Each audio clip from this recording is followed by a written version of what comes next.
So magandang araw sa ating lahat. Ang pag-uusapan natin ngayon is all about dun sa layers natin sa AutoCAD. So dito lang naman siya, dito siya. Ayan, layer properties, itong part na to.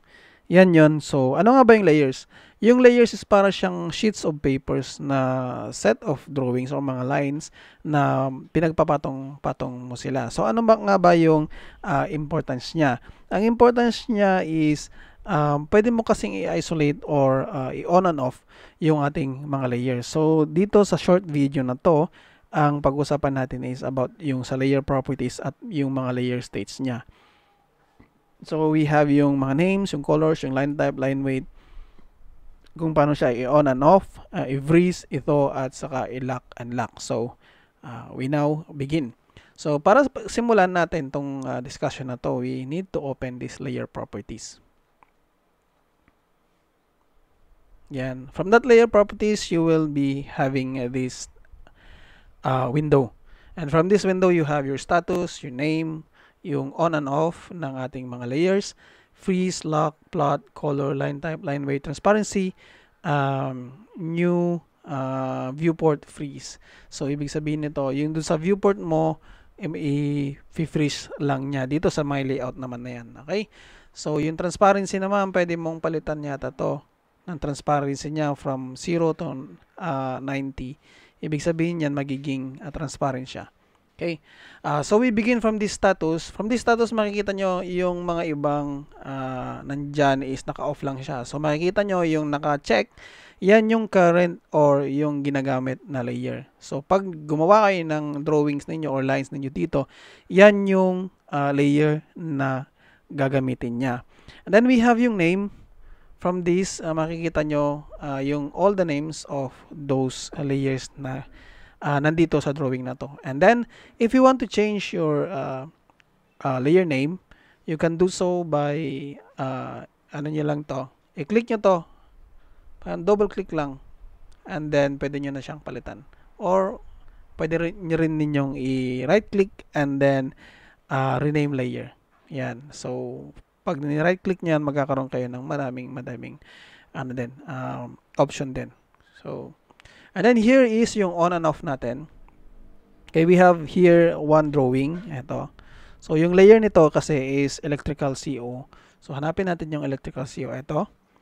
So, pag in-off natin yan, click natin to, in-off natin yan, mawawala yung mga drawing na nandito. Yung convenience outlet natin. Pag in-on ko ulit, babalik ulit siya. So, ganun lang naman yung on and off.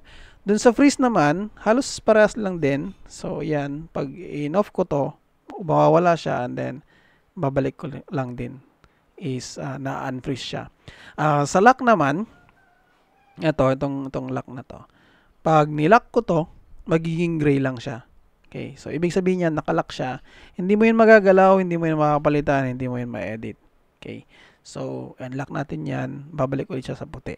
Okay, dito naman sa plot, ibig sabihin nito, pag click mo to at saka meron siyang red na cross dyan, so ibig sabihin yan, yung line na to, itong drawing na yan, hindi yan magpa-plot dun sa layout natin. Dun sa baka mamaya sabihin niyo nag-plot ako ng A3, pero hindi lumabas yung lines. So, baka ito yung culprit. Okay? And then we have also yung colors. So, dito naman sa colors, pwede mong papalitan yung mga kulay niya.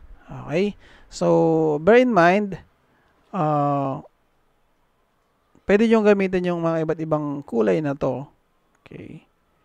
And then, lumalabas lang din yan. Except dun sa white. Iba kasi yung properties ng white natin. Pag dito sa model properties natin, yung white is nagiging black dun sa layout. So, ganoon siya. Okay, pero may mga white na full white talaga siya na baka mamaya, sir, wala yung yung line ko dun sa layout. Mamaya full white pala siya. So, tignan niyo mabuti 'yon. Okay? So, click okay natin 'yan. And then we have yung line types. Dito naman pwede mong palitan yung mga line types mo. May center, ganyan, may dash, may hidden, ganun. So, click okay natin 'yan. And then yung line weight natin, pwede rin natin palitan 'yan ng iba't ibang line weights natin. And then click okay. May transparency like what I've said a while ago. Pwede natin palitan. Subukan natin palitan ng 50. Click okay na yan. So, yung transparency niya, nakikita nyo, nag-iba na siya. Hindi na siya naging full na puti. Okay, so palitan natin to. Balik natin ng 0. So, habang tumataas yung number mo, nagiging mas transparent siya. So, subukan nga natin 90. Okay, click OK. So, 90 halos, wala na siya. Okay? Hindi siya pwede maging 100 kasi pag 100 mo siya, parang on and off lang yan. So, click OK and then zero natin. Balik natin yan. Okay. So, new viewport, please dun sa viewport naman yan. Okay. So, lahat ng yan yung ating layer properties. So, dun sa next video na gagawin natin, maggagawa tayo or create tayo ng ating mga layers. So, that's all for today. Have a good day, everyone.